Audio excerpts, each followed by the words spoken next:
boss. Chirumini side pa Mikey. Yo Samir. Big up King Suda. Yo DJ Champion. Tambura kwangu zinotoafata. Wafare kunona ndichijasata. Samatenga pachikaro ndini muchaligata. Nekuti moyo mangu ini zvocho ndirwadza. Vachatini wakusvika vachisori. Vanomaka kutemba chikoi. Ona fake smile apa varoi. Hapana mwari apa ndinovatye. Vachatini wakusvika vachisori. Vanomaka kutemba chikoi. Ona fake smile apa varoi. Hapana mwari apa ndinovatye. Chirumini saiti ndapinda. Ndomira ndoratidza ndiri muchinda. Vakambozama kundikandira zvitsinga. Nepandaidiwa pese vachindidzinga. Ndakatanga kudhaya muna 2016. Matsaga mamero nchivapfekedza mamini. Mafanzi avo ese vakuda inini. Pese pandopinda ndobuda nehwini. Vachatini wakusvika vachisori. Vanomaka kutemba chigori. Ona fake smile apa varoi. Hapana mwari apa ndinovatye. Vachatini wakusvika vachisori. Vanomaka kutemba chigori. Ona fake smile apa varoi.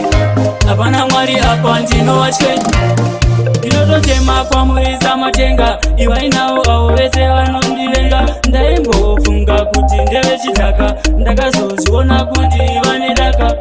Tambura kwangu zvinotovafadza. Havafare kundiona ndichidya sadza. Samatenga pachigaro ndini muchandigadza. Nekuti moyo mangu ini zvotondirwadza. Vachatini wakusvika vachisori. Vanomaka kutemba chigoi. Ona fake smile apa varoi. Hapana mwari apa ndinovatye. Vachatini wakusvika vachisori. Vanomaka kutemba chigoi. Ona fake smile apa varoi. Hapana mwari apa ndinovatye. Chirumini saiti ndapinda. Ndomira ndoratidza ndiri muchinda. Vakambozama kundikandira zvitsinga. Nepandaidiwa pese vachindidzinga. Ndakatanga kudhaya muna 2016. Matsaga mamero nchivapfekedza mamini. Mafanzi avo ese vakuda inini. Pese pandopinda ndobuda nehwini. Vachatini wakusvika vachisori. Vanomaka kutemba chigori. Ona fake smile apa varoi. Hapana mwari apa ndinovatye. Vachatini wakusvika vachisori. Vanomaka kutemba chigori. Ona fake smile apa varoi. Hapana mwari apa ndinovatye.